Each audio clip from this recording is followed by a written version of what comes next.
சுவாமியே சரணமையப்பா.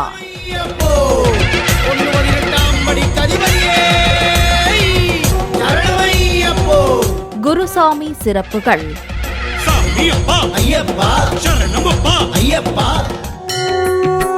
சுவாமியே ஐயப்போ, சுவாமி சரணம் ஐயப்ப சரணம், பகவான் சரணம் பகவதி சரணம், பகவானே பகவதியே அபிஷேகம் அபிஷேகம், ஹரிஹர சுதனுக்கு அபிஷேகம் அபிஷேகம் அபிஷேகம், ஐயப்ப சுவாமிக்கு அபிஷேகம் அபிஷேகம் அபிஷேகம், ஹரிஹர சுதனுக்கு அபிஷேகம் அபிஷேகம் அபிஷேகம், ஐயப்ப சுவாமிக்கு அபிஷேகம்.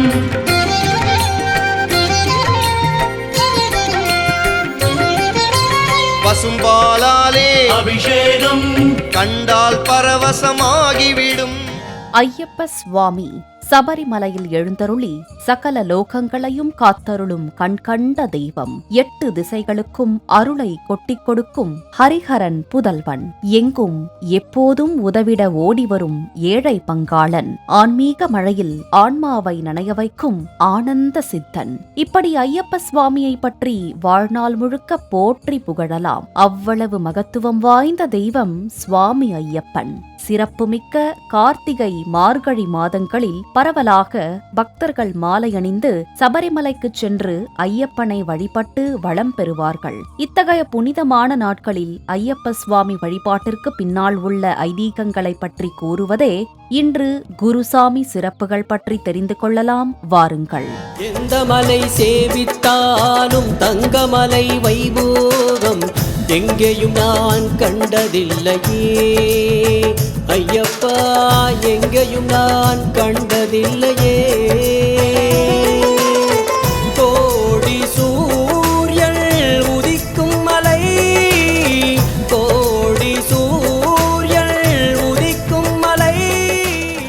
சபரிமலைக்கு 18 முறைக்கு மேல் மாலை அணிந்து விரதம் இருந்து ஐயப்ப சுவாமியை தரிசனம் செய்தவர்களே குருசாமிகள் என்று அழைக்கப்படுகிறார்கள். 18 ஆண்டுகள் மகர விளக்கு அல்லது மண்டல பூஜைக்கு இருமுடி கட்டி 48 நாட்கள் முதல் 60 நாட்கள் வரை விரதம் இருந்து சென்று வருபவர்களே குருசாமி என்ற நிலையை அடைய முடியும். 18ஆம் வருடம் சபரிமலை யாத்திரை என்பது கோடி புண்ணியத்திற்கு சமமாகும். ஒரே ஆண்டில் 18 முறை சென்றுவிட்டு வந்தால் அவர்களை குருசாமி என கூற முடியாது.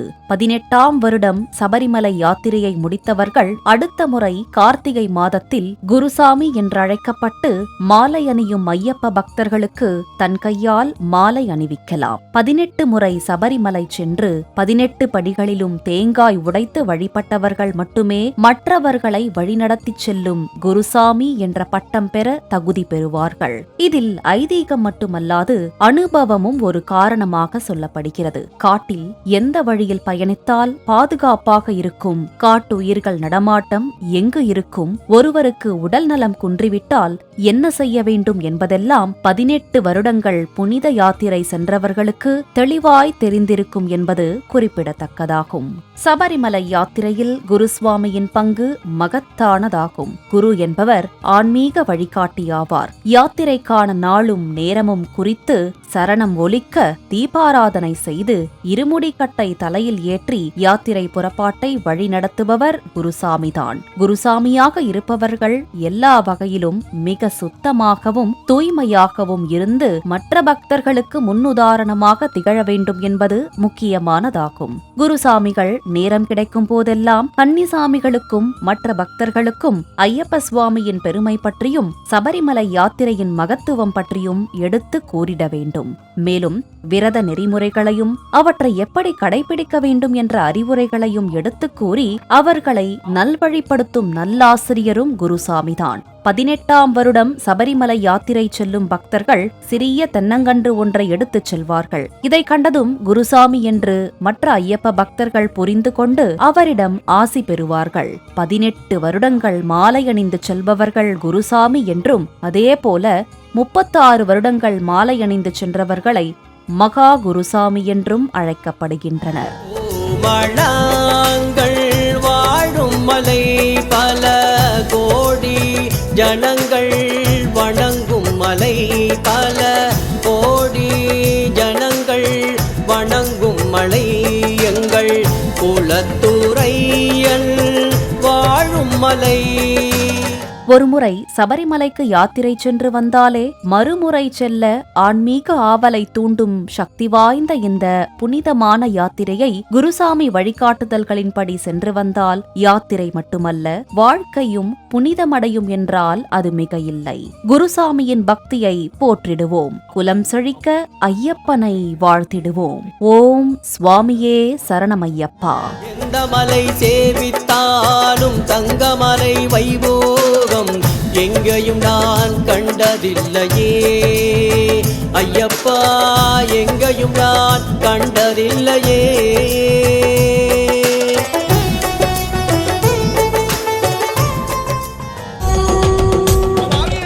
ஓம் சுவாமியே சரணமையப்பா. ஐயப்போ, 118 படி கதி